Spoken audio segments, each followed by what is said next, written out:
Coming up next on All About Android, it's me, Jason Howell, my co-hosts Ron Richards and Wintwit Dow, and our guest, Tashaka Armstrong. We've got a great episode for you tonight. Nothing Phone 1 actually launched, and actually Flo wrote all about it, so we talk a little bit about her hands-on, kind of a preview of the device before the full reviews come somewhere in the near future anyways. The Galaxy S23 and its relationship with Qualcomm. Things are changing. Very interesting. The Asus or the Asus. We talk a little bit about the difference between the two. Zenfone 9. There's also Heardle, which, if you can imagine, is a Wordle alike, but based around music, plus your email and a whole lot more coming up next on All About Android. Podcasts you love. From people you trust. This is Twit. This episode of All About Android is brought to you by IT Pro TV. Finally, you can enjoy getting an IT education with IT Pro TV. Visit itpro.tv/allaboutandroid for an additional 30% off all consumer subscriptions for the lifetime of your active subscription when you use code AAA30 at checkout. And by New Relic. That next 9 p.m. call is just waiting to happen. Get New Relic before it does. And you can get access to the whole New Relic platform and 100 gigabytes of data per month free forever. No credit card required. Sign up at newrelic.com/AAA.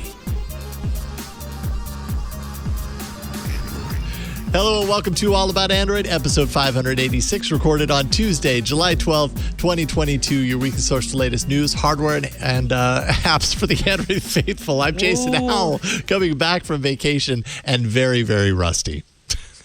I'm so glad you're back, Jason. I'm Ron Richards. I'm really glad you're back too. I'm into it now. Thanks. Yeah, good Jason, to see you guys. I don't know if you had a chance to watch or listen to the show last week, but it was one for the ages, that's for sure. It was. You guys had a good time. We did. We had a good long time. Good long time. There we go. See, this is why we put the time frames in the rundown so you can check it and stuff sometimes. We don't always follow those time frames, but they're there for that reason. It was helpful. I will say. We've built a good structure. We've built a good system. As long as you apply the system, everything works out. We built a great system. We just didn't follow it. Yeah. You but it was took there. The reservation. You didn't hold the reservation. Right. Yeah, fair. There we go.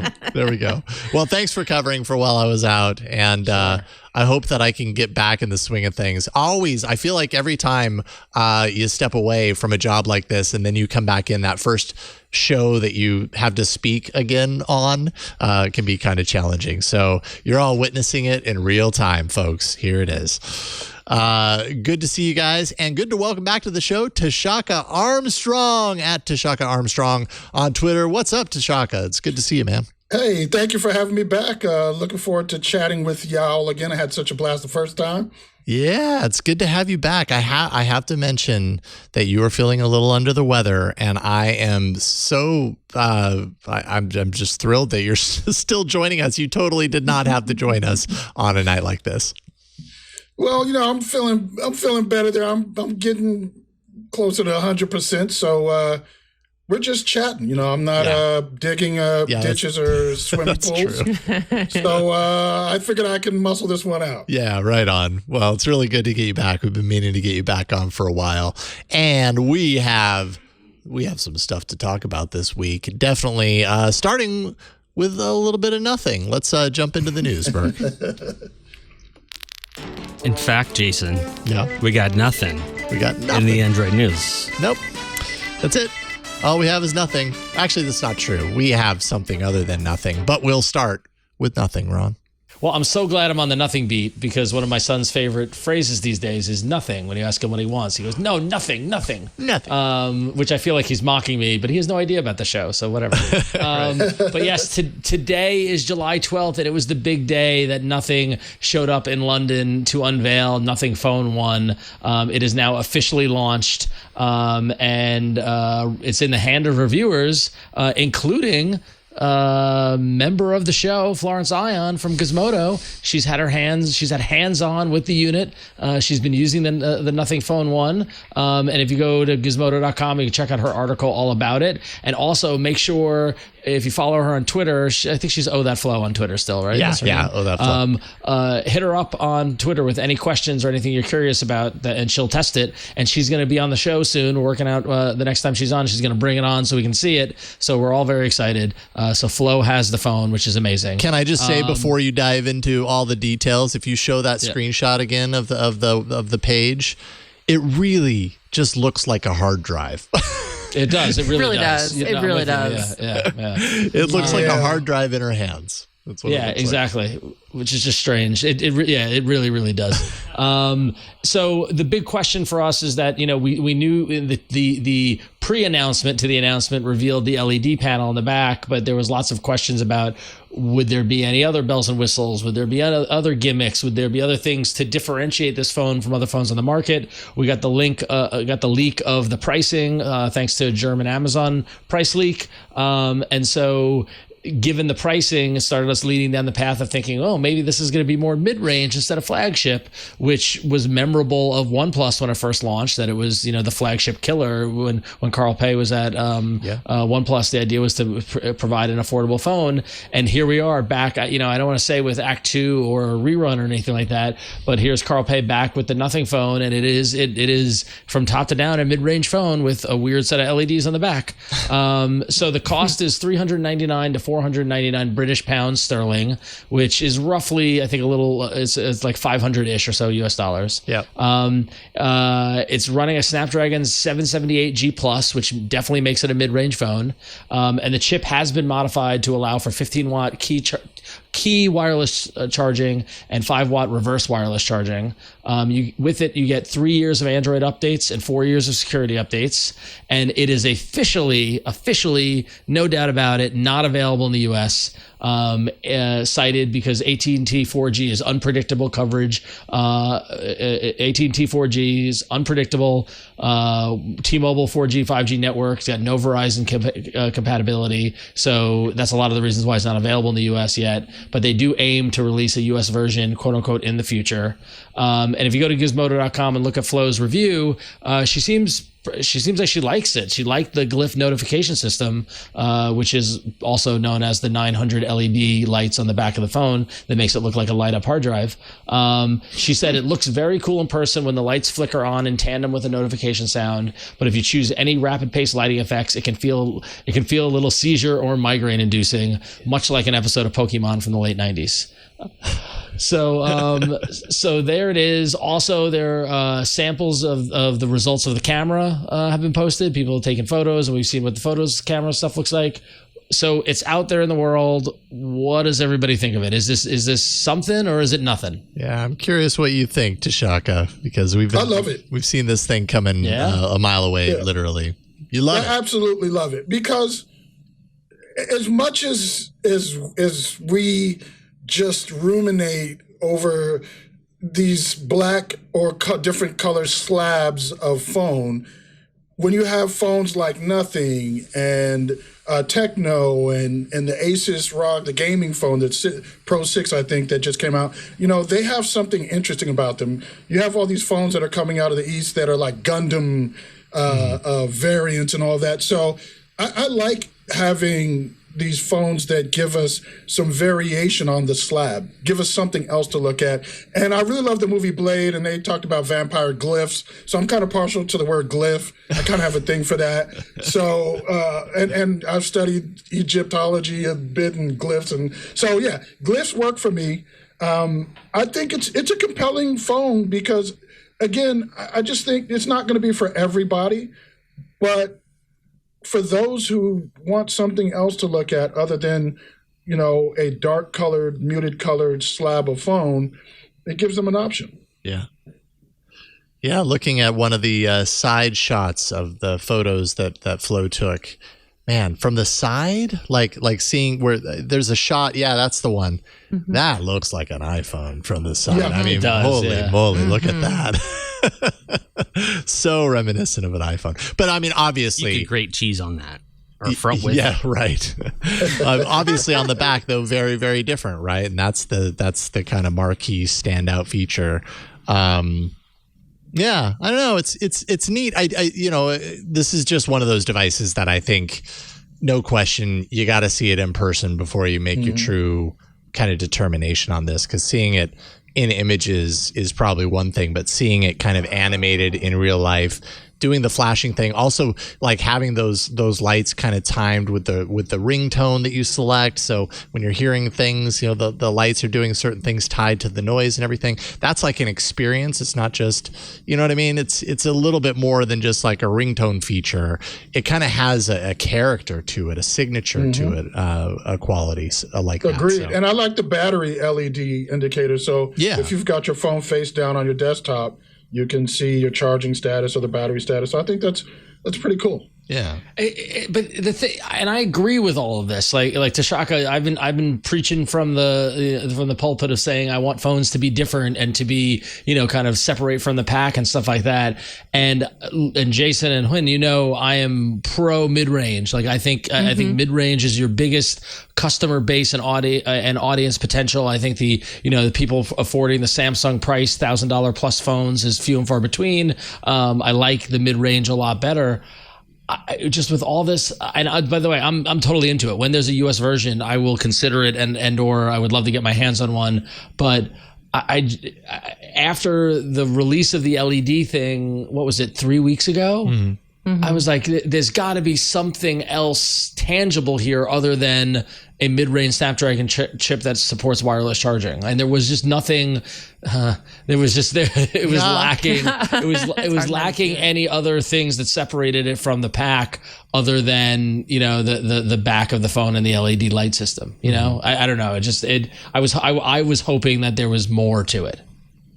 I'm really kind of inspired by like Ron's enthusiasm and Tashaka's enthusiasm. And I'll say again, I don't think this phone is for me, but I think we've had some good feedback. Like there was one, was it in chat or was it a mail that we got? We're talking about how the LEDs could be really good for people who have some level of hearing loss. Yeah. And like you said, Jason, like maybe the musical aspect, like we've seen some really interesting collaborations. Like we already talked about like the Pixel operator and things like this or just kind of other things like Xiaomi has like their whole like film festival. Like there's like ways to promote things that really kind of take a feature out of the box and make it like really special, maybe sometimes a little bit too far and taking it too far, but maybe sometimes taking things a little bit far is a good thing. And not to say that nothing didn't do nothing with their marketing, but I feel like there's a lot of lost opportunity to really kind of make some of these features kind of like present them in over the top ways, but that made them really cool. You know what I mean? Like I really would have loved to see, maybe someone could have taken like the whole coordinating the LEDs and really making it like visualized with music, or having like a really cool, like, I don't know, ad run or story where people were like actually using it like for hearing loss applications. I don't know, like all of that was actually compelling to me. And I totally agree. People should have choices. Just, I feel like there was so much weight put on this phone to like disrupt and break boundaries and be something totally new and different. And it's like, no, it's fine. It's cool. Fine. It's full. It's not nothing. It's nothing, but it's not nothing. Right. It's not nothing. It's not, I mean, but you have a great point, and like give me something more to latch onto to make this differentiate. And I don't know, but whatever. Maybe they're starting slow. I'll give them credit. So. But you know what? I think because we get so many phones in our hands and so many devices, I think sometimes we can lose a little bit of perspective on just what the average user gets excited behind.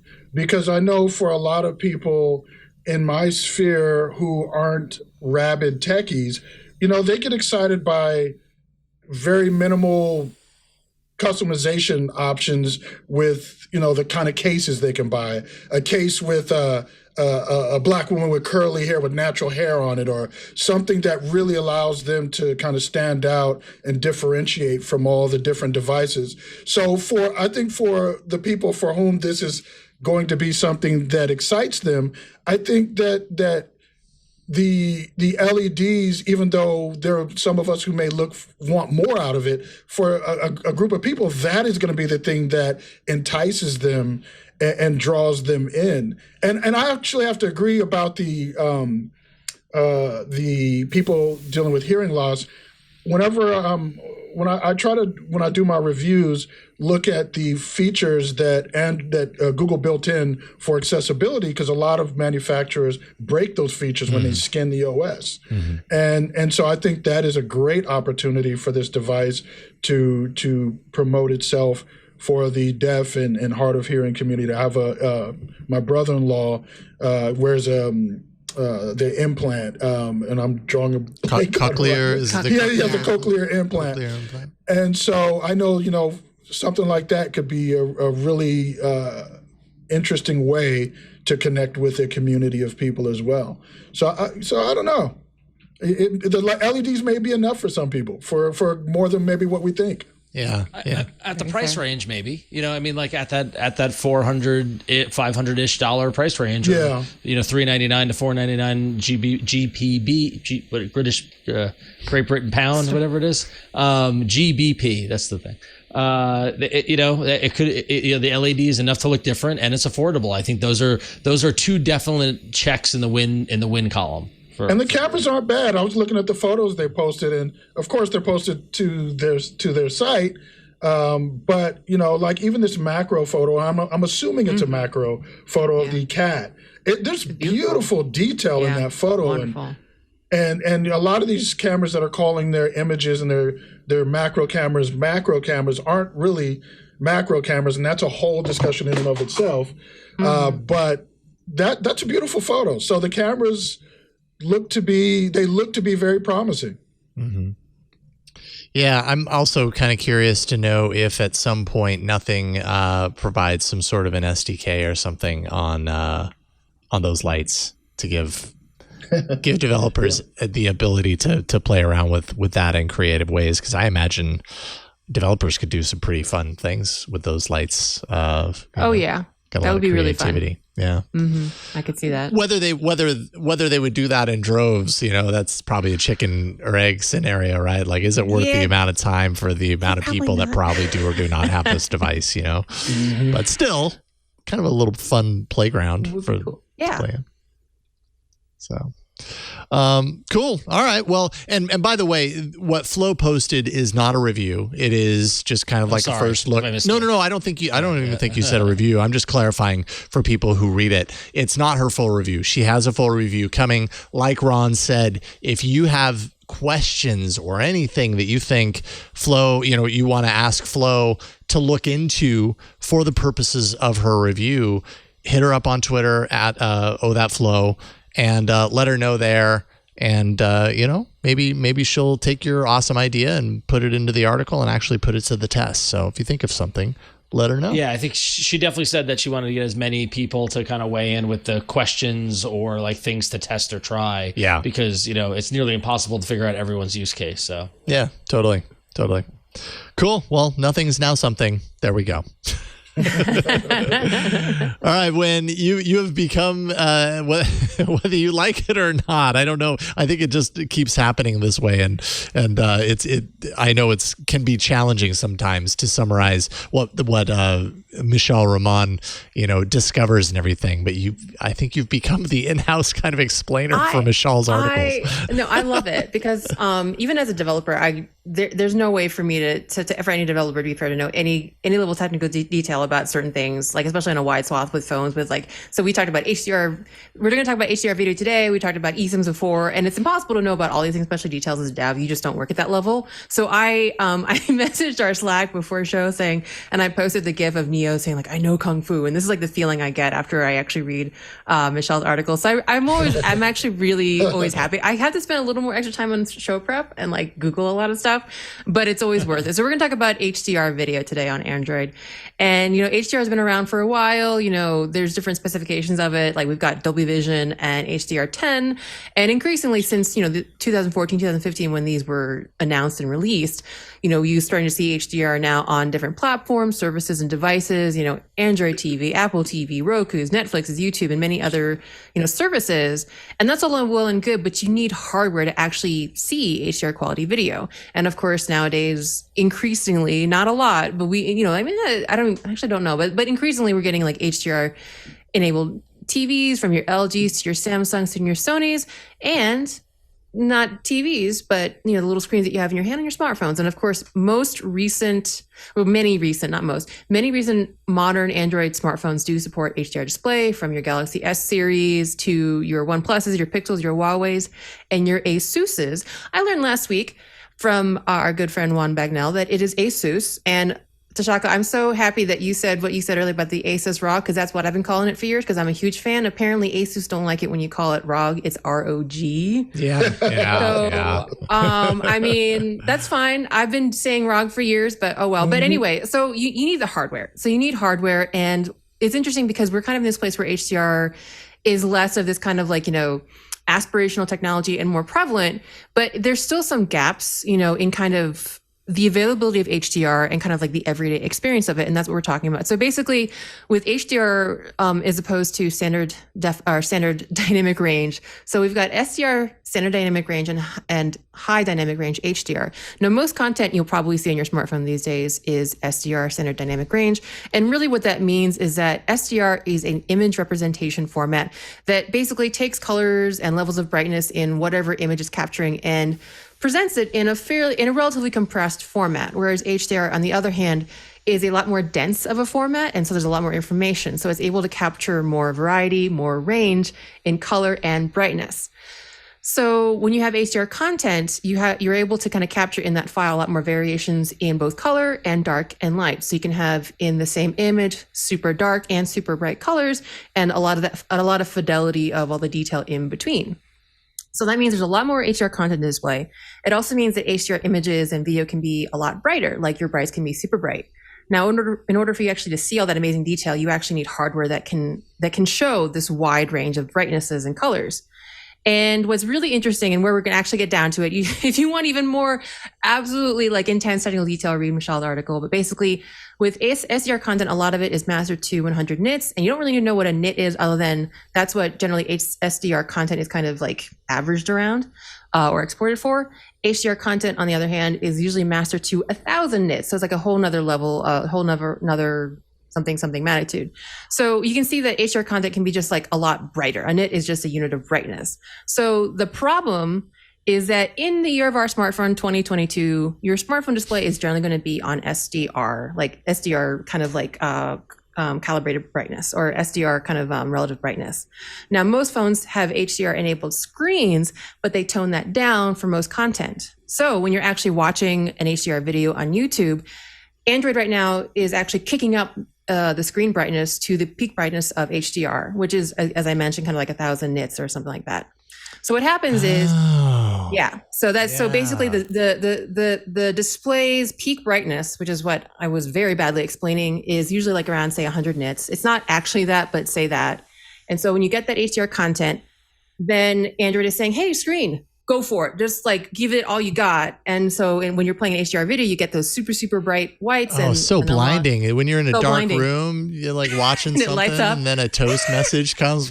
Yeah, exactly. Because there's still SDR content overlaid over that HDR video. And the way it works now is that it is homogeneously brightened. So the thing is, a lot of UI elements are, you got white text, like literally the hex code OXFFFFF, is that right? So it's literally the color white. And so you got a lot of white screen on text. And so the same brightness and color that, the beautiful shimmer on your like sparkling lake HDR video, that same brightness is being applied to the text. So when you see captions, when you see your status bar, it is just like blinding white. And it's hard to like capture it and show it like on video. You're not missing anything if you're not in the video stream, because it's really hard to show it. Right. But if you go to the Android Police video, I've like been talking so long. If you go to the Android Police video, there's like a couple videos you can see this for yourself if you want.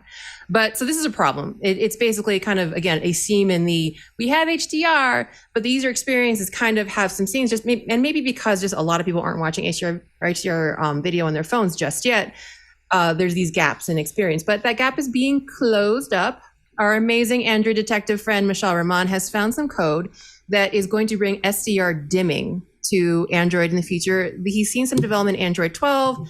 Not really sure if it's going to come on Android 13, but they're working on it. And so basically what will happen is that for any SDR content that is also showing on the screen, Android will basically be able to tone down the relative, like basically scale down the brightness for those SDR elements to be appropriate to, whatever normal brightness level they would be if you're just watching SDR content. So it's basically look for SDR elements, and then rather than letting it go peak brightness for those elements, kind of tone it down to SDR.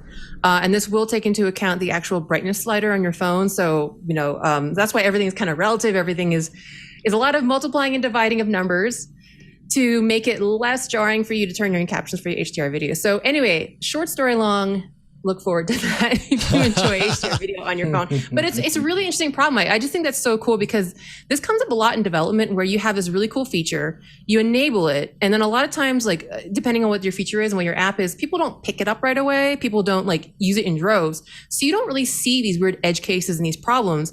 And then eventually as things start kind of getting picked up, as users start using your feature more, you find out, oh, we have this very uncomfortable situation that we need to fix. And this reminds me of that so much with like HDR. So if that is you, it'll be fixed at some point in the future. They're working on it. So anyway, short story long.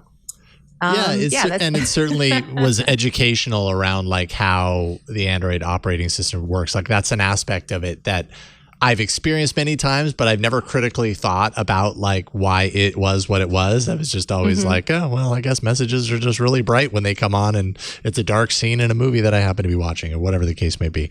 But now that makes total sense, right? Like if the OS itself isn't optimized or even kind of tied into that setting or that expanded kind of, what is it? Contrast, I suppose, between dark and light. Then of course, depending on how it's set, it's going to be blinding when it happens. So yeah, love learning new things about Android. I do too. Thank you, Michelle. Certainly experienced that before. But well, check this out. What about this? In Hong Kong, apparently taxi drivers really like their dash-mounted phones. And I saw this was on, was it Android Police? Yeah, Android Police. And I just thought it was interesting. I mean, it's Android, but it's not specific to Android. This really just has to do with devices mounted in the dash.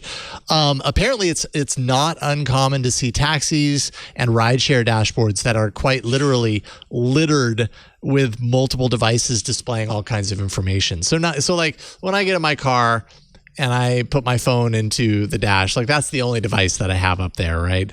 Apparently you get into some of these cars and you will find phones, tablets, radios, all doing navigation, doing booking information, doing traffic information. Goodness. Check out that photo. It's too much. It's unbelievable. That's like a console. Well, when I saw this, it's everything. I coined a new phrase. So I'm gonna trademark this so nobody else can take it. We already have HUDs. I'm calling that a dud because that is displays upon displays. So some people have a heads up, you have a dud. Displays. I like that. I was gonna say this is bad Star Trek.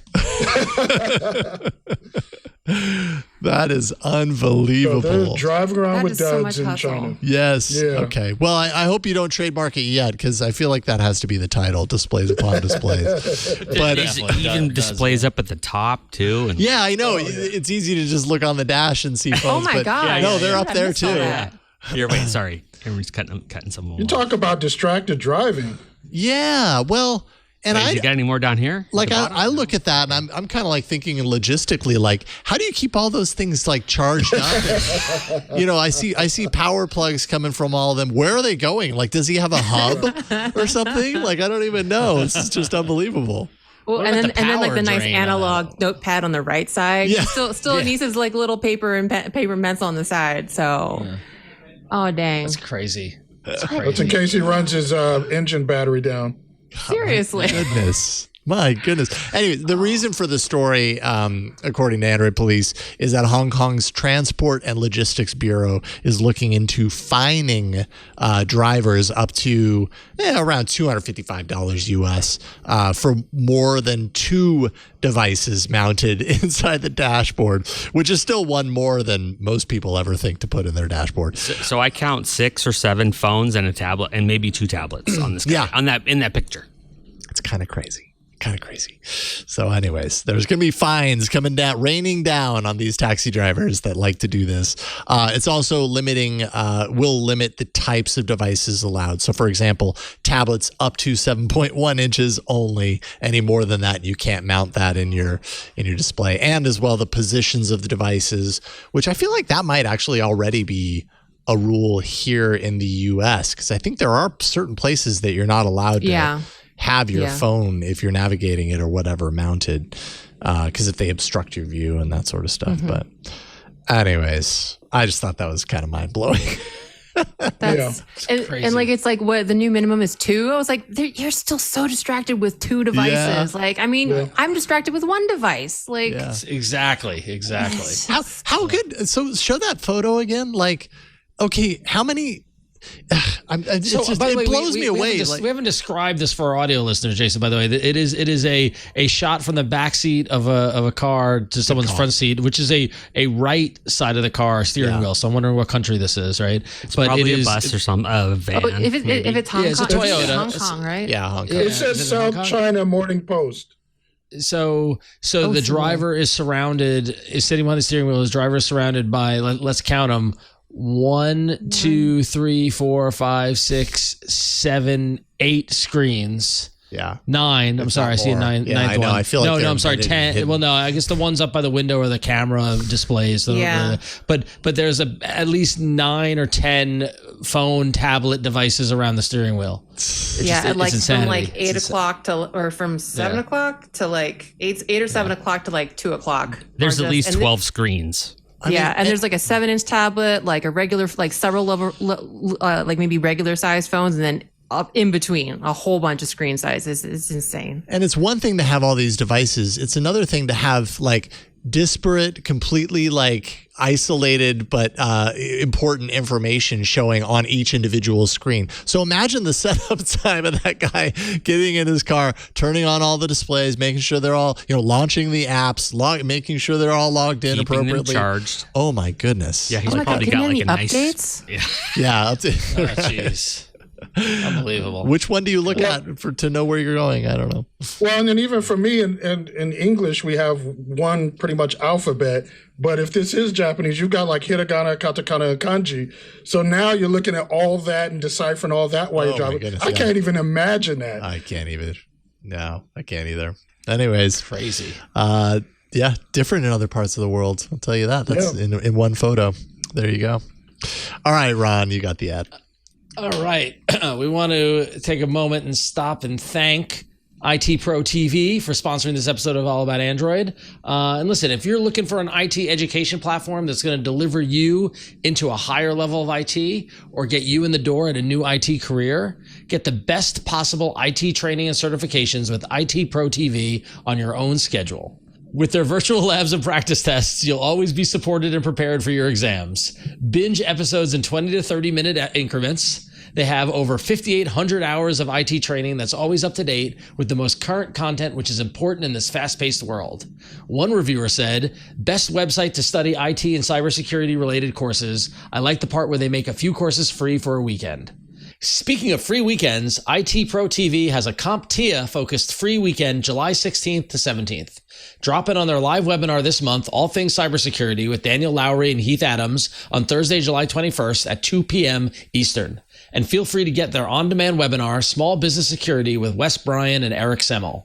With a focus on CompTIA this month, check out their courses like CompTIA A+ Core 1 and Core 2 series, designed for professionals who support today's core technologies from security to networking to virtualization and more.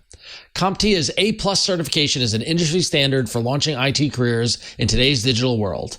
Learn about hardware, operating systems, networking, security, and troubleshooting. Don't forget about your IT team and check out IT Pro TV business plan for your team today. So visit itpro.tv/allaboutandroid for an additional 30% off all consumer subscriptions for the lifetime of your active subscription when you use code AAA30. That's itpro.tv/allaboutandroid and use code AAA30 for an additional 30% off for the lifetime of your active subscription.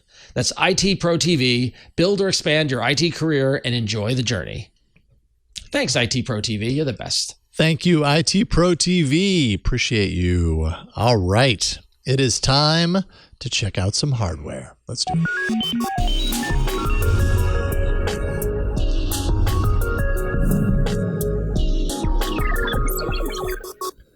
Rumors. Oh, rumors. Leaks. Although we do have some actual hardware at the end of the hardware section, but we're going to start with some leaks, starting with you, Win. We're going from like intangible to tangible. Yes, exactly. Usually we go the other way. I don't know why it's this way this week, but whatever. Vacation we got brain. some Yeah, well, there you go. You got to come back in and just like easing in. Yes. This is the rumors are like the nice soft cushion because they're rumors. So if we're wrong, then we're wrong. Yeah, exactly. And we're going to start off with Samsung, which, I mean, after using my Fold for like 2-3 weeks now, I have softened so much on Samsung. I mean, I'm actually really enjoying talking about and looking at Samsung news, which includes something kind of very different. So I love doing this show because as a dev, I think I get a little stuck in dev world. But one of the things I learned is that Samsung's flagship phones generally ship with 2 different chips, depending on what part of the world you're from. Y'all probably already knew, though, that traditionally Samsung ships Snapdragon processor using phones here to us folks in the US, but off in Europe and Asia and certain markets, they use their own Exynos chips. That's all going to change with the S23. So in 2022, there actually was a Samsung fan petition of tens of thousands of folks saying, Samsung, please don't use those Exynos chips anymore, citing performance, battery life, and heat issues. And the Exynos, I think I mixed it 22. I think I put the wrong number. I put the Exynos 2200 chip released in 2022. That's why I got confused. We did release this year, and it is a competitor to the Snapdragon 8 Gen 1, but it has its own issues. And in fact, analyst Ming-Chi Kuo states that the Exynos 2023, quote, can't compete with the next Snapdragon chip. So with all this, it seems that the Samsung S23 will be shipping with the Snapdragon 8 Gen 2 due to its stronger performance over Samsung's own chips. But that is not the last word. Samsung does say it still plans to make a, quote, unique chipset with its Galaxy phones. So it's kind of interesting because I think we've had a lot of like good positive buzz on, say, like folks like Google making their own chips and sending them off into their smartphones. But it seems like Samsung is having less luck. And while they're still kind of trying to do like the custom silicon game, it looks more like they might be tipping the table over and starting again. I don't know. What do y'all think? Like, do you think that there's something special about Tensor that makes it successful, or at least so far more successful than Exynos has been? Or do you think it's just a Samsung thing? Are you going to look forward to whatever this new chipset's going to be?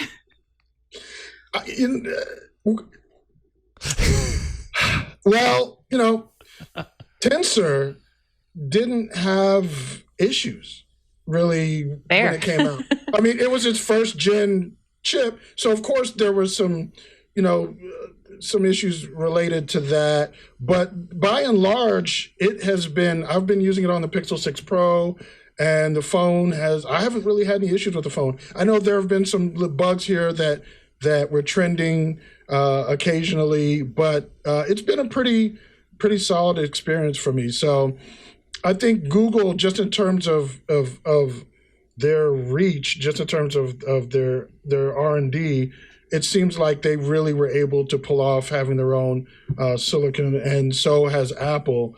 And it'll be interesting to see if Samsung's able to do that at scale and create their own in-house chip that doesn't have the issues that they've been plagued by with the Exynos chip. I have a lot of friends from India, and I see a lot of complaints about the chip and some of its problems. So that'll be interesting to see. Yeah, I mean, I think this is actually pretty. I think this is pretty big that Samsung would just go all in, at least for this phone. I wonder if they're going to do it on future versions of the S series, but the fact that they're just opting entirely, according to this rumor anyways, the fact that they would be opting entirely for the Snapdragon chip as opposed to their own in-house chip, I don't know. It's kind of like when they when they were phasing out, Bixby, or when they brought the opportunity to change the Bixby button and assign it to something else. It's like, all right, we held strong to what we wanted to be the reality, which is that everybody's going to love Bixby. But it's obvious that not everybody loved Bixby. So finally, here, you can assign it for Assistant if you really want to. And it kind of feels similar here. It's kind of like we've always wondered, why is it Exynos everywhere else and then Snapdragon in the US? You would think that Samsung would love their chip so much that they'd want it to be Exynos everywhere if they could pull that off, but they haven't, and now they're going in the opposite direction. So what does that say about Samsung's ability to make a chip that they can stand behind? And I don't know. that doesn't look very good coming out on their flagship phone, you know? Well, we'll have to see. Oh, sorry. Go ahead. No, go ahead. Well, I was going to say, I mean, the Exynos hasn't looking too good, but what does look kind of good is some leaked renders of the Galaxy Watch 5 and the Galaxy Watch 5 Pro. So Evan Blass over at 91 Mobiles has leaked us some, quote, official renders of the Galaxy Watch 5 and the Galaxy Watch 5 Pro. So to start with, the Watch 5 Pro, which is codename Heart, looks a lot like the Watch 4, coming in 44 and 40 millimeter sizes and a, quote, like tons of, that's not a quote, a more expansive color palette than the Pro lineup. Both the 5 and the 5 Pro are using sapphire crystal instead of Gorilla Glass and will be available in LTE. They'll have GPS, 5 ATM water, 5 atmospheres, 5 ATM water resistance. What does 5 ATM mean? I actually didn't know. Atmospheres. Okay, that's what I thought. I just want to make sure I wasn't rogging it or something. The watches will come with One UI Watch 4.5 and Wear OS 3.5. Now, for the Watch 5 Pro, which is codenamed Project X, it will be actually quite different visually. It will exchange the previous rotating bezel for an inward curving digital bezel and will be 45 millimeters. I think that's the only size so far that we're hearing about. And yeah, hopefully we'll see some improvements in finger placement and accuracy with this digital bezel. But yeah, quite a different look, especially with like the inward bezel. I kind of like that, a little different. And it's definitely thicker than kind of this year's model and using a different class system. So yeah, there you go. Maybe don't think too much about that Exynos chip. Think about, your Galaxy 5 Watch and 5 Watch Pro. Look over here instead. These renders. Yeah, except looking over here instead, you end up looking at this watch, and at least on the Pro line, like I feel like the Galaxy Watch rotating bezel, the physical rotating bezel, is kind of a signature of that watch, right? Year after year it comes out, and it's the thing that the reviewers and people that get it, like I mean, and I have the Galaxy Watch 4, although I'm not wearing it, but I have it at home. And I mean, the rotating bezel, like it's just so enjoyable. Like there's something very tactile and enjoyable about that. For that to go away and to be replaced by a digital bezel, which as you can see, it's like that kind of concave surface. So it's just like a touch surface essentially that you'll be dragging over. It's just, I mean, it's going to basically give you the same control, but it's not the same. I can't imagine it's going to be the same experience. Maybe it'll be as good, but I just always really enjoyed the mechanical aspect of that. I feel like it really set that watch apart. Absolutely, totally agree. I think I'm based on these rumors. It's kind of a mixed bag for me. I'm wearing the 4 Classic right now. I love the bezel, so I definitely agree with you on that, Jason. But and I love that they're going with sapphire. I'm a watch nerd, so love that they're going with sapphire. But yeah, the bezel part, I'll have to wait and see. Like you said with the Nothing phone, it's one of those things that I'm going to have to get that in my hands to see how I feel about that one. I'm sure it saves Samsung to a certain degree to have one less mechanical thing on this watch, that can fail, instead replacing it with a touch surface. That's where my mind always goes when they replace something that's very tactile and physical with a digital replication of it. It's kind of like, okay, so you're probably saving on cost, you're saving on support, because that's one less thing to, for the mechanics to break down. By the way, I had never noticed 5 ATM as a water resistance kind of meter or water resistance terminology. Apparently that equates to 164 feet underwater. So the water can go as far as 50 meters underwater. Can I nerd out on that very briefly? Yeah. So I don't think a lot of people understand the difference between IP68 and when they see things like 3 ATM or 5 ATM. Yeah. And the difference is, so IP68, that's water ingress, and that's basically, they measure that with water pressure like a shower. So that's basically like your watch's ability to withstand spray and splash. ATM or atmospheres is what it kind of sounds like. So if you're diving, you're going atmospheres down, and that's water pressure. So one is splash and spray, and that's your IP68, and the other is actual water pressure.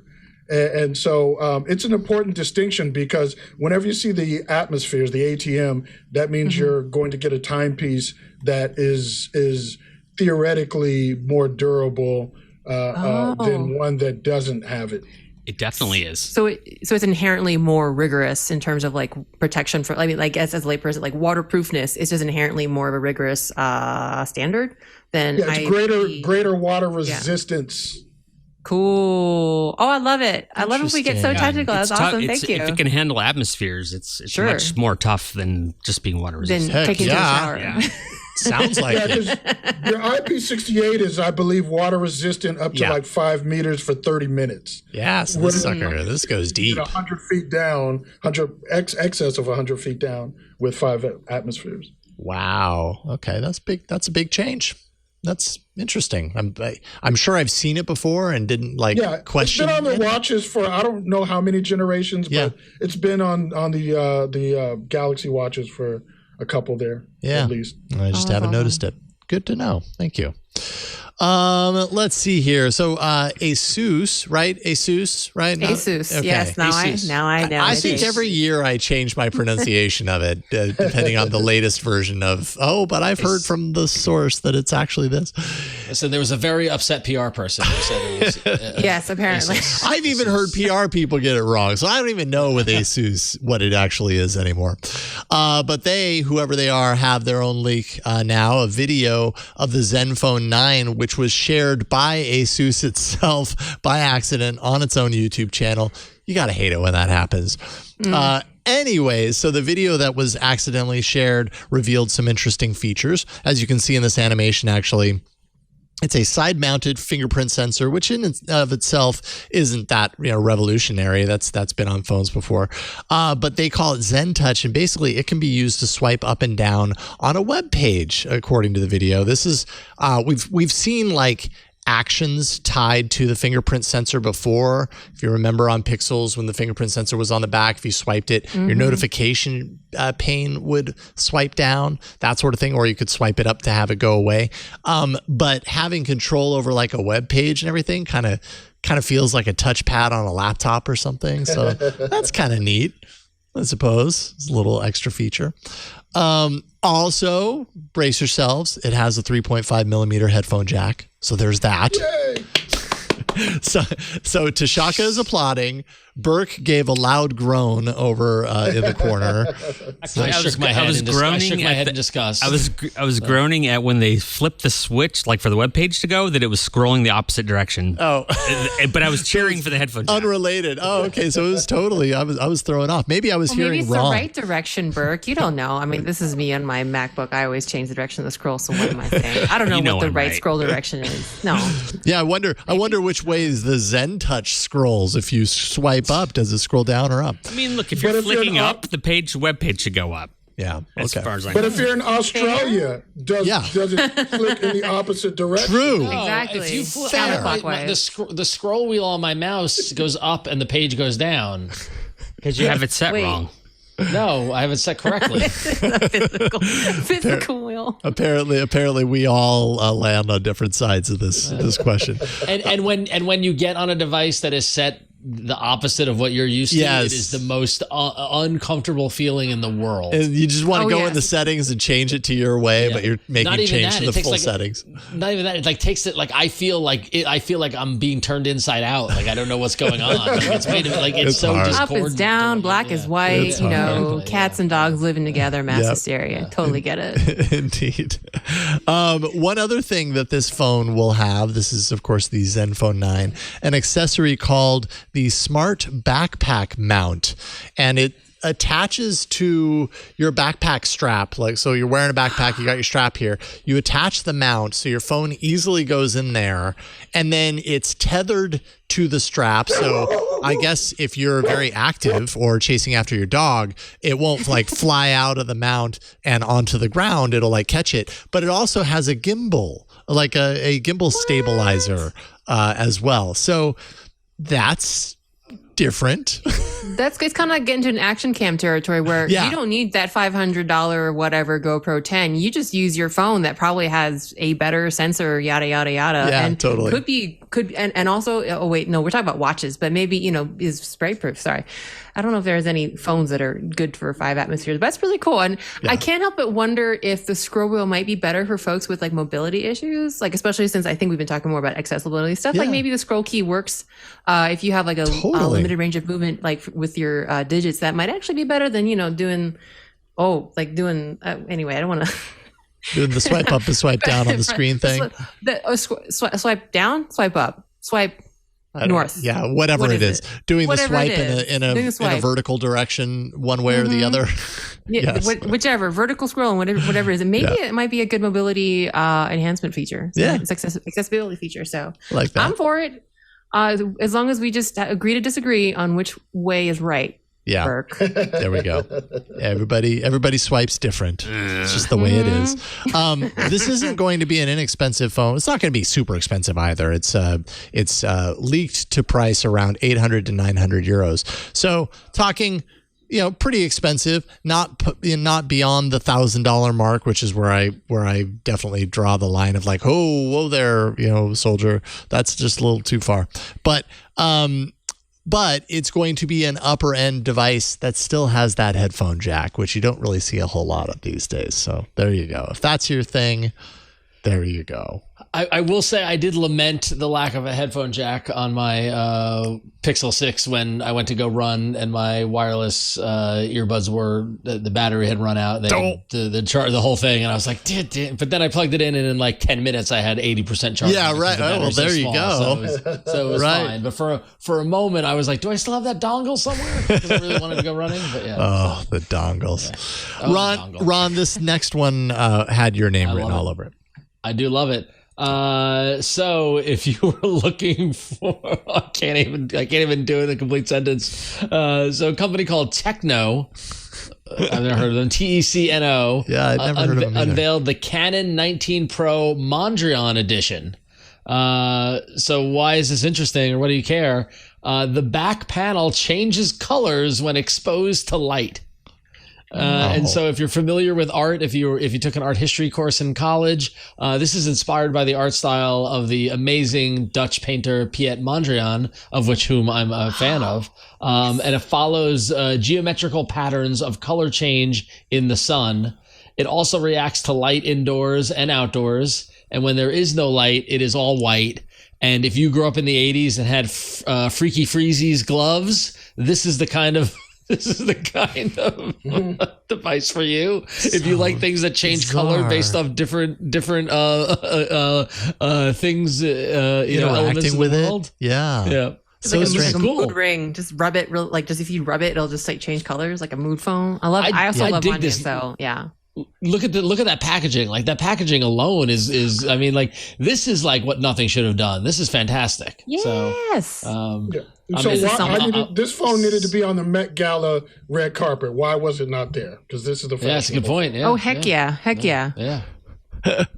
Good call. I love it. Different types of light change the color. Burke's scrambling to find the part in the video that shows it. Here we go. Okay, so Ava Kolker is demonstrating how it's white. And internet celebrity. And then when you put the light on it, check out what happens. It goes from white to colorful. That's really cool. That is cool. Fantastic. Yeah. That's very cool. Also, the way that shot is, behind her, the word says a work of art, but her head is in front of the O, so it looks like it says fart next to her head. Dang it. Sorry, audio listeners. You'll have to go find the video, see what I'm talking about. But that's all I could see the whole time was the way that was framed. It just says fart. Okay. Let me draw some connections here. Nothing releases a phone that lights up on the back, and we're like, that's not enough. They release a phone that changes in light, and we're like, oh, that's really cool. Why the difference? What's the difference? I like them both equally. You like them both. So. Okay. What if they had a collab where you could share special files between a Nothing phone and this Mondrian and this Camon? Camon.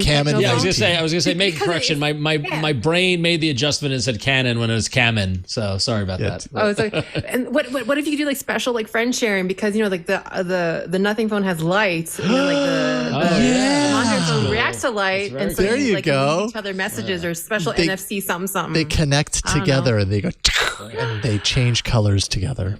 Madam, that idea wins the internet. Yes, today. I love it. It's the collab for the ages. Yes. There it is. All right, let's take a break. Thank the sponsor of this episode of All About Android, and then we will get into some app news and some email. That's all up next. But first, this episode of All About Android is brought to you by New Relic. If you are a software engineer, and I know some of you are software engineers, you've been there. It's 10 o'clock in the evening, you're finally unwinding, you're getting comfortable, you're relaxing, and then your phone buzzes, there's an alert, oh no, something's broken.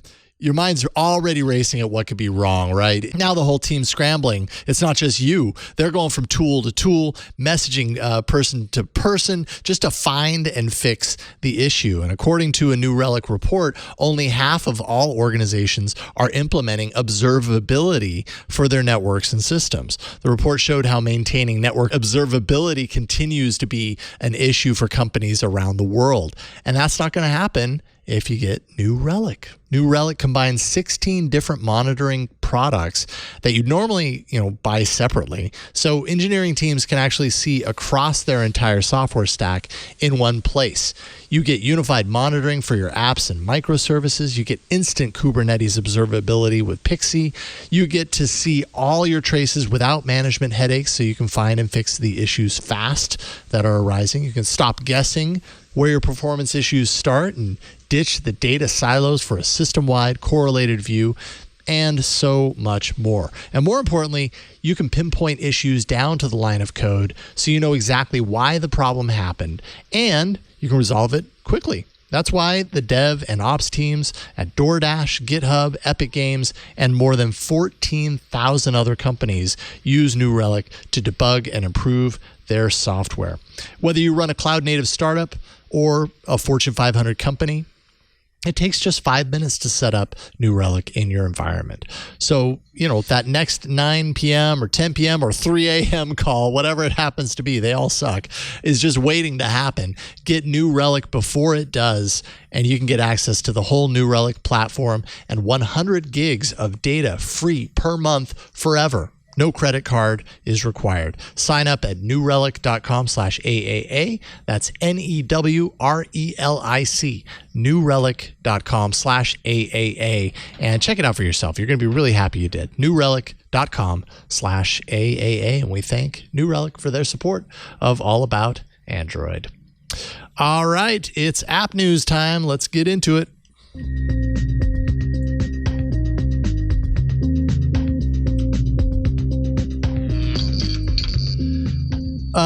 So this is a game that I didn't know existed, but I know that we've seen in the shadow of Wordle, we've seen Heardles of all kinds. And this is just one that I hadn't heard of before. And I played it today and it was interesting. It's called Heardle. And apparently, Heardle is the Wordle of music. And I just, of course, because of course it is. But supposedly, Spotify now owns it. Spotify bought Heardle and is integrating it, I think, eventually into Spotify. Or actually, there is some integration that has happened. Prior to this acquisition, you could play Heardle and it tied into SoundCloud. And basically, the idea of the game is, like Wordle, you get this interface and you have a little play button, and then a song that's unidentified to you as you're playing is split up. The very beginning of that song is split up into different segments, and you can see down at the bottom of this screenshot above the play button, you see those little segments, right? And so you hit play and it'll play like the first segment of that intro. Can you identify the song? No, you can't? Okay, well, or you try and you fail. And so then it gives you the second, and it plays from the beginning through to the second one. And on and on and on until you hopefully identify the song or you fail, which is exactly what I did. And the reason that I failed, I thought this was really funny, is it could be kind of a flaw in the whole idea, is that the first little clip, which was maybe like 3 seconds, was just like this drum beat. It was like... And then, it clips off. It's like, okay, well, I don't know that drum beat. All right, so add the second thing. So then it's like the same thing, but just longer. Boom, Nope, I couldn't do it there. All right, add the next one. It did that same thing for 4 of the 5 segments. It was like the beginning of the song was a loop of 16 of the same drum track. I was like, yeah, if I'm not going to get it at the beginning, I'm probably not going to get it by the end. And sure enough, I didn't guess it. So a little bit of a flaw. Today's a poor choice of songs on their side. Yeah. Well, that happens on Wordle when you get like 5 out of the 6 letters, and it's like a word where there's a lot of like rhyming words, like I don't know, like rough, tough. Yeah. Something else like that. That feels like the Heardle equivalent, where you're just like, nope, that's not helping. I'm just guessing. Not gonna. Just guessing. Exactly. Actually, yours is worse. So, yes. I mean, well, and the problem is, I don't know what is the library, because now it's integrated with Spotify, right? So at least with Wordle, you know that there's a limited number of letters to choose from. With Heardle, like it's unlimited. It's literally like any song. It could be any song by any band. How many drum beats are there? Yeah. So guessing is really like kind of impossible. I ended up not guessing, and I ended up skipping because I was like, I don't know. I guarantee you I'm going to put a guess of a song in there and it's going to be wrong. I have no idea what this song is.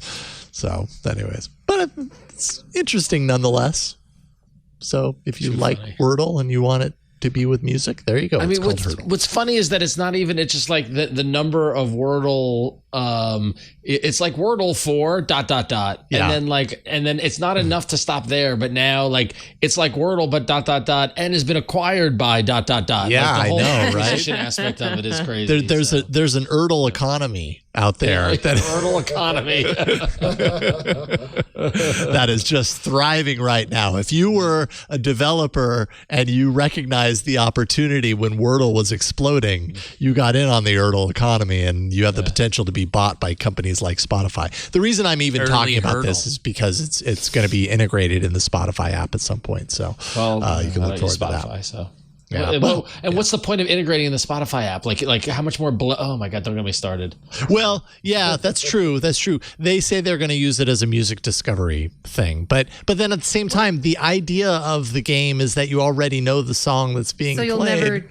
You'll just lose. Yeah. That's not really conducive to like for me liking a new song. Yeah, totally. You'll hate the song by the time it's revealed because you couldn't figure it out. You're like, I don't want to add this to my playlist. No. All right. When you've got the next one.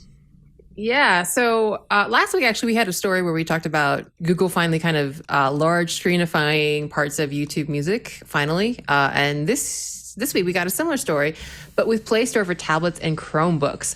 So Google at I/O already kind of announced that they're going to do a big redesign of the Play Store, and they kind of gave a small preview. Well, we're starting to see kind of bits of that, but only for Play Store for tablets and Chromebooks. So, for me, I have already harped on this a lot, is that I think as a developer, especially given how averse developers have been to supporting large screens, that we needed this first party kind of example and reference to like actually help us get to large screens. So I am glad to see this, and I do like the changes, and they are representative of things that they have talked about. But yeah, so here's like, is this the previous version? So yeah, this is the current version of Google Play. So if you're on tablets and Chromebooks, you'll see some small changes. Basically, things are getting pillified. Yeah, that works for me. More pill-shaped. There's going to be different accent colors. And if you have Material U enabled, you'll start to see some of those colors pop up. I actually have it on my Z Fold 3. Now, the really interesting stuff is when you have a tablet that is landscape. And I'm going to asterisk that is that it has to be landscape and also not square. So what you'll see is, I think there's like another one, is there another, like the third screenshot, Burke? That shows in lieu of the navigation bar. Oh, that tiny one. What they call the navigation, the navigation rail, which basically replaces the navigation menu. And basically primary actions are going to be in this bar. Because if you think about how you might hold a tablet kind of at the sides, it makes whether I don't remember offhand if you can switch like where the navigation rail is, but it's meant to be a little bit more accessible than having to go into the navigation menu and open it up and things like that. So, this is kind of a very good example of what Google has been encouraging devs to experiment with in terms of large screens. And you can see that rather than having, say, just more stuff on a large screen, they're encouraging us to use the real estate smartly by actually dividing content, by organizing it, by showing complementary content side by side and grouped as cards rather than having like, the massive carousel where you just get to see a whole bunch of crap. Right. At small size. So I think this is really interesting. A lot of it, like if you're not in landscape, and if, like, for example, on my Z Fold 3, because it's basically a square, it's hard to see, but in landscape mode, it's basically the same. Sorry, glare. Basically the same. So if you have a Z Fold 3, and like me, you might be disappointed that you won't it's upside down. You won't be able to see it. But if you have an actual proper tablet that is, actually landscape quite a bit longer than it is tall, you'll be able to see this. And I do like it. And comparing to like the previous versions, again, they're moving away from the carousel thing where it's just like an infinitely scrolling horizontal list on top of the other. They're really trying to make it intentional, which is kind of what, as I've heard from other devs, is like the missing piece, right? They need the design, they need the inspiration to see, okay, well, I mean, I can show more stuff. Yeah. So I think this is really interesting, and we'll have to see what maybe the larger redesign is. But again, if you're on the Z Fold 3, you're not going to see this. So get your Samsung tabs and stuff out and other kind of nice tablets and see what this is. But it's a really interesting thing. I don't know. What do y'all think of the redesign? What you mentioned about density is the question that I have, and inevitably is going to be the complaint that a lot of people are going to levy against this new version versus the old, is because when you look at the old, you see, I'm just counting just roughly here, I see like 16 apps listed on the screen. You look at the new and you see 4 apps listed on the screen.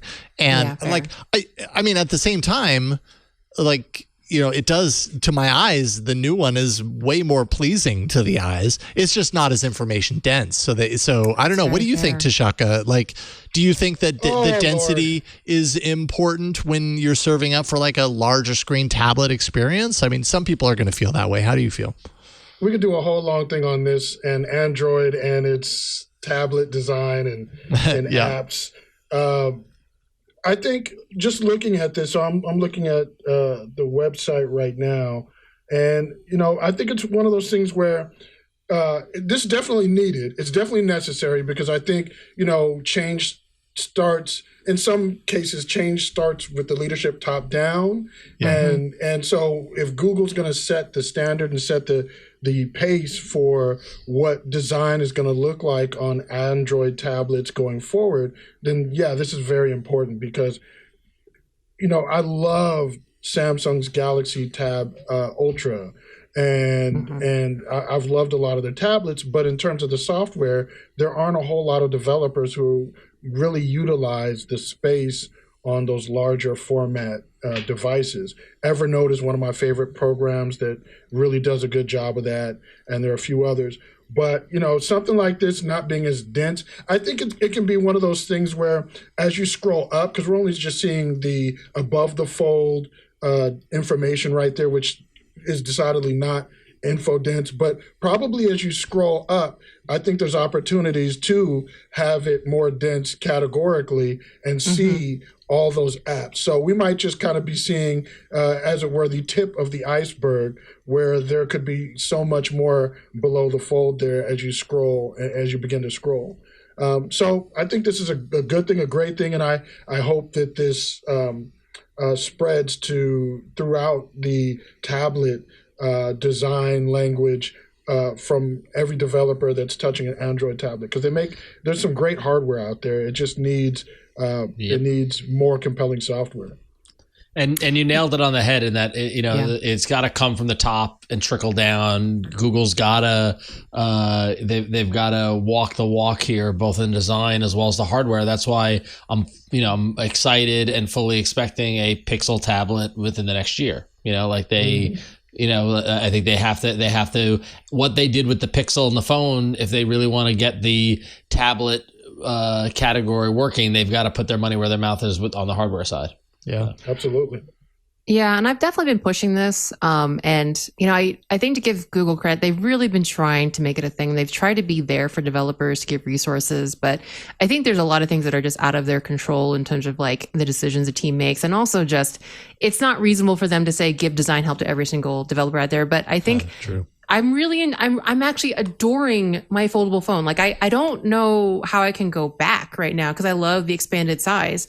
What I am noticing though is a lot of really great apps that just don't work.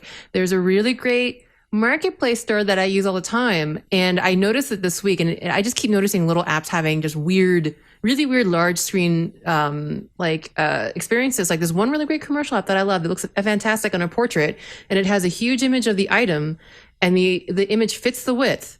Now, when you take that and put it on the Z Fold, the image still fits the width, but it's so big that I just see the image and not the rest of the listing of this item, of this like marketplace item. And I'm like, did I click on the image? Did I zoom in? And no, it's literally just, and so it's a really popular app. I'm not going to say who, because I have friends that work there, but I mean, it's that kind of stuff that I think, as much as I love this form factor and so many things work, if this keeps up, and I just feel like the rollout of like, here's our advice, we're really on large screens, there's 500 million active users, but then like this kind of rollout with the first party apps being so slow and the rest of us devs just not wanting to get on that train, I'm really worried that it's gonna pass by. So I'm just really worried that they're a little bit slow with all this stuff, and people are just either devs and our users are going to be over it again.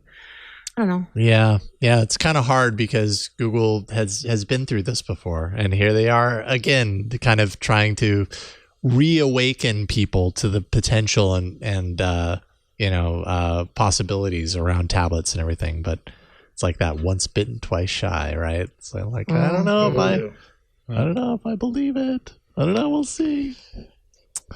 All right, Ron, you got the last one.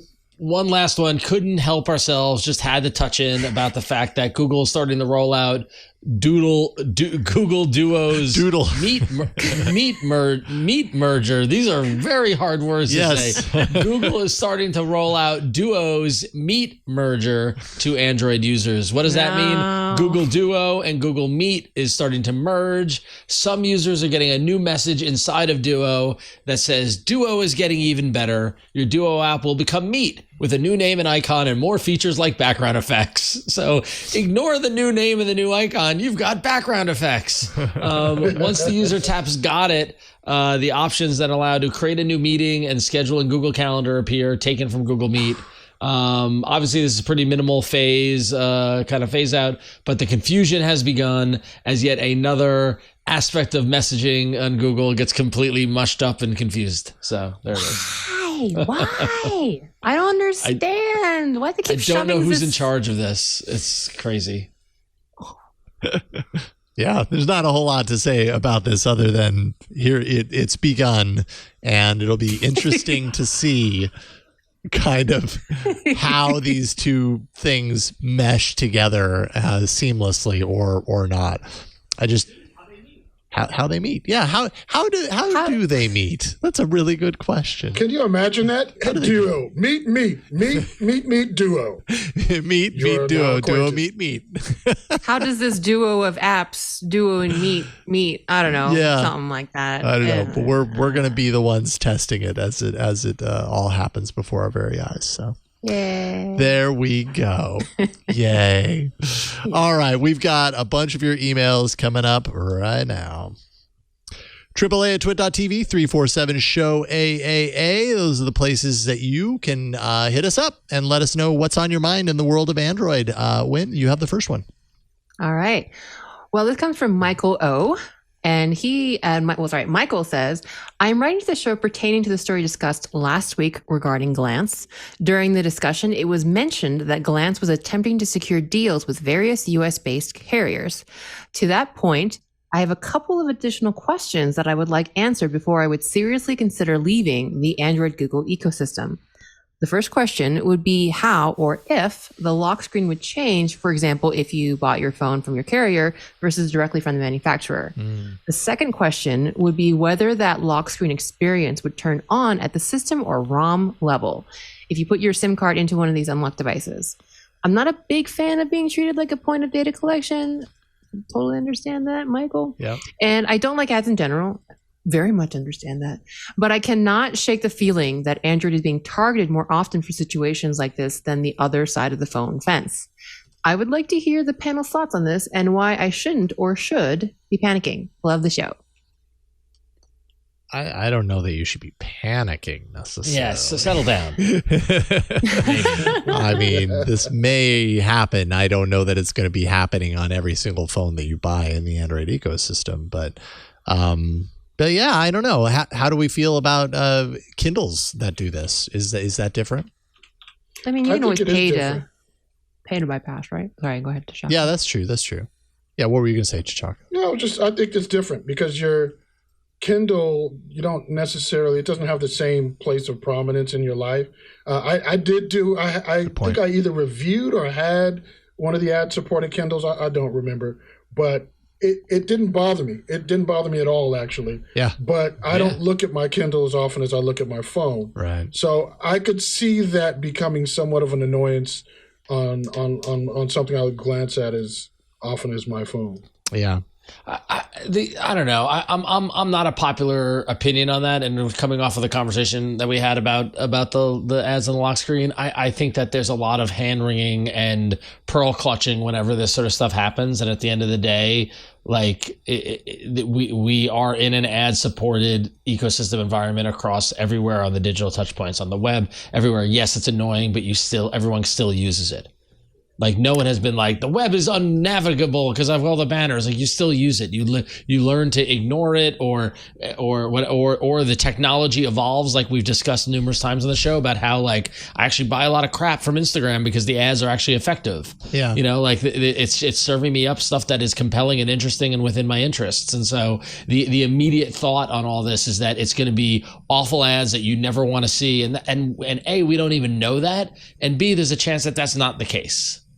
So yeah, and I kind of missed. I forget. I think I might have missed speaking to this last week in the article. I do think that in places where there are glance, it wasn't clear to me, but I think there are already folks in forums on kind of sharing how to like turn glance lock screen ads off. I'm not sure if it's a system or ROM level, but this is a problem that people are trying to get around by just disabling it either at the system or ROM level. So I can't help but think maybe there's a way to do it if you really, really, really hate them. And yeah, certainly if you're already buying unlocked devices, if this is carrier based, I would hope that if you are already buying unlocked devices or direct from manufacturer, you'd probably be safe. But yeah, I don't know. I don't know. It's been a while. I used to kind of hate like buying my phones from Verizon or wherever because of all the bloatware, which is not quite the same thing. I feel like bloatware is annoying, but it's not as in your face as lock screen ads. But I don't know.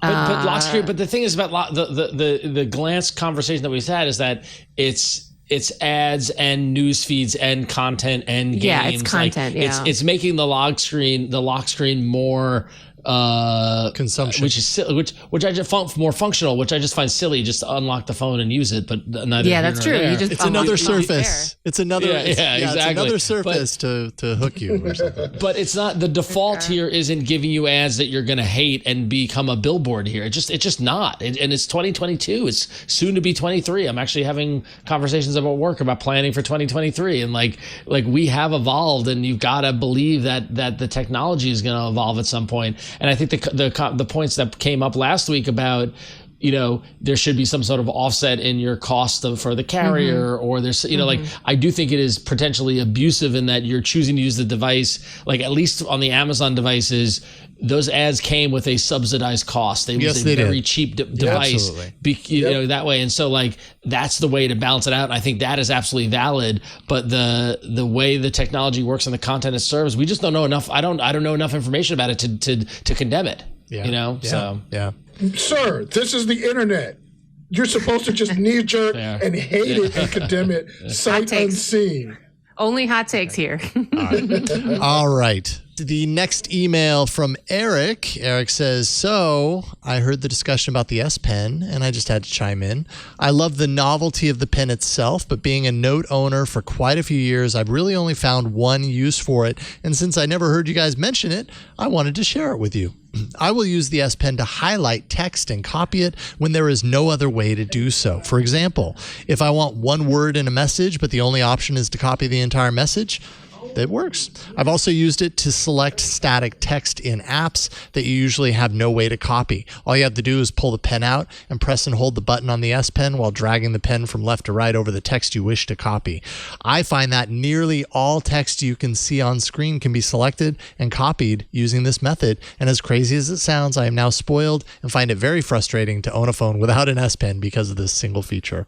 That is a very useful feature. I do know that it's also possible to do that in your multitasking screen on a phone that isn't a Samsung. Let me make sure. Well, I don't even know that I have it set up. But basically, when you pull up when you swipe to get your multitasking row of apps that you have open on your phone, you can tap in there and select text, even if when you're in the app fully, it won't let you do that. So that's another way around it. I want that. Yeah. Eric, I use it for this exact thing too. Apparently I have like the widest thumbs. I can barely type on keyboards. Like even when I'm typing on keyboards, I keep hitting the row below me. So yes, I absolutely also use this for text selection now, and it is a lifesaver, and it saved like me pulling out like about a dozen hairs a day. So I am totally down with this, and I totally agree. I can't live without the S Pen now for text selection. I just don't. I don't know what I'm going to do when I switch back to a Pixel phone. I don't know. I don't know, but I'm with you, Eric. This is absolutely like my everyday life right now. So I'll see if I can. Oh, it's so far away. Hello, phone. We're gonna zoom in on this.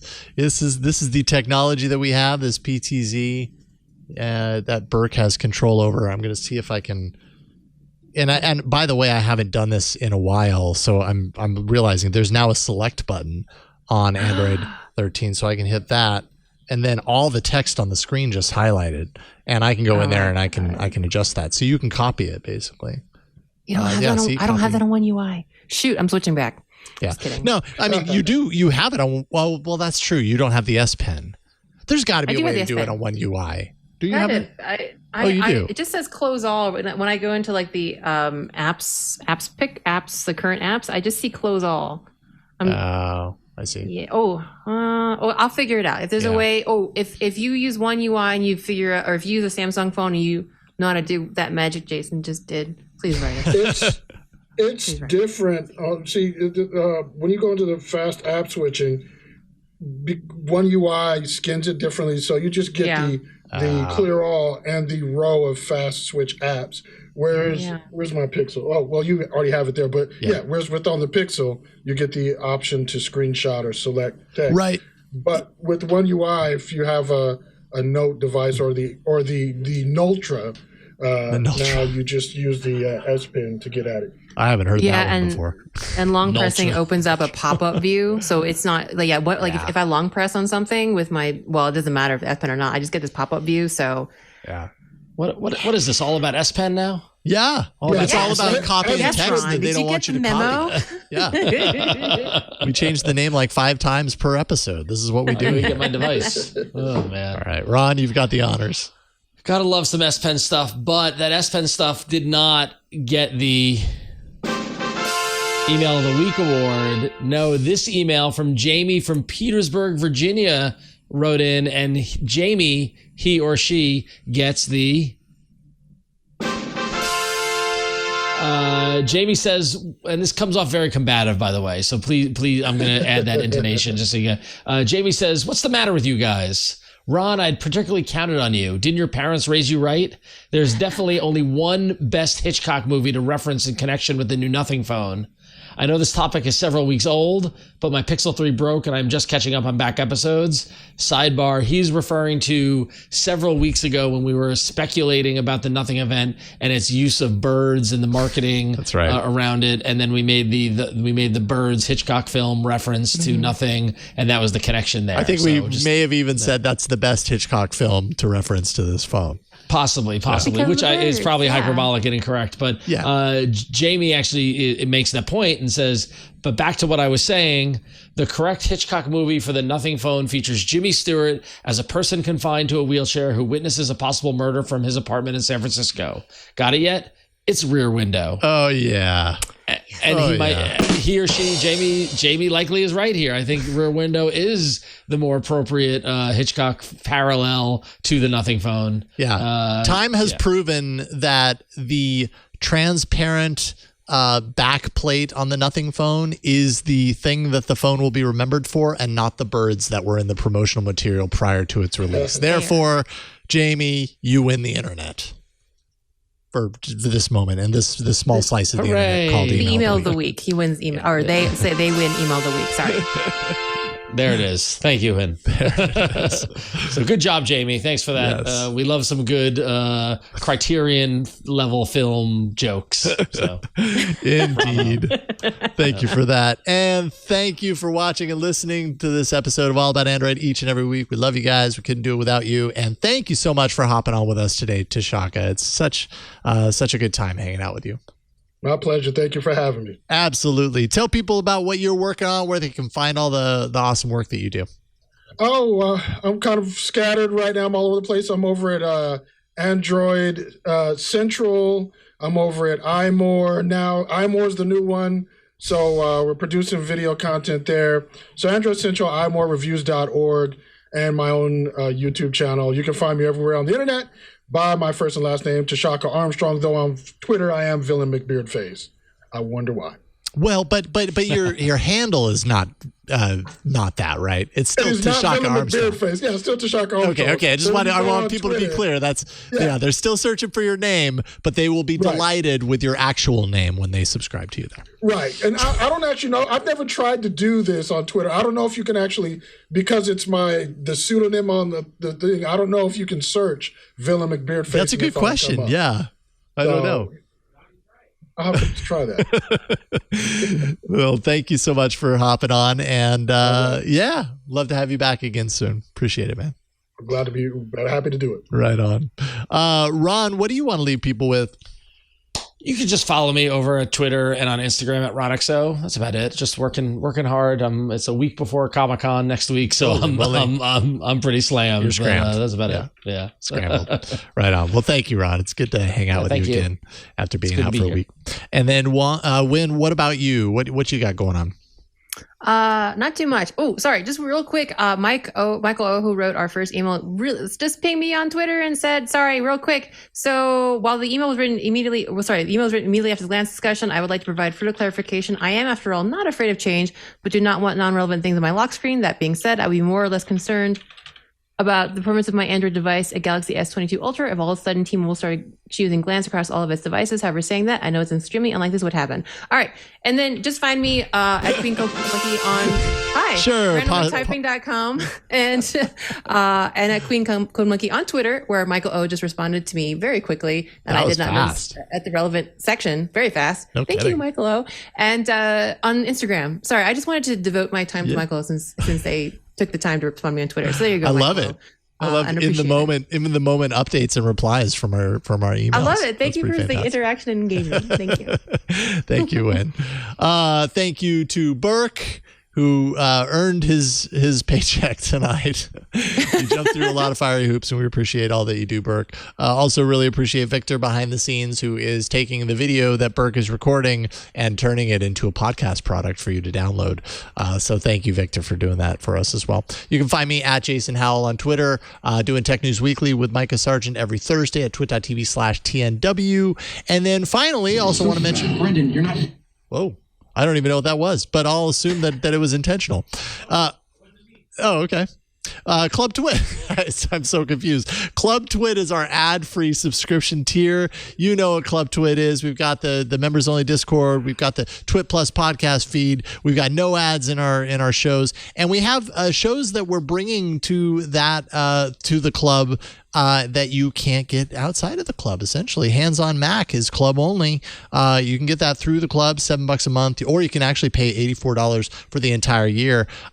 If you aren't a part of the club and you still want to get Hands on Mac, which is just now launching, you can get the show for $2.99. That gets you access to it on a monthly basis. So, you have options. But we're trying some things out, seeing how it goes. And twit.tv/clubtwit to check out all the details. That is it for this week's episode. Thank you so much for watching and listening. We do this every Tuesday. Twit.tv/AAA is where you can go to find all the information about All About Android. We'll see you there. We'll see you next time on All About Android. Bye, everybody.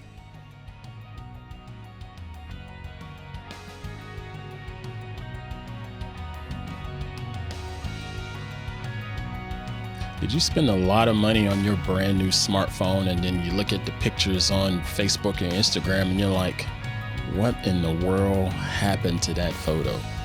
Yes, you have. I know. It happens to all of us. Well, you need to check out my show, Hands On Photography, where I'm going to walk you through simple tips and tricks that are going to help make you get the most out of your smartphone camera or your DSLR or mirrorless, whatever you have.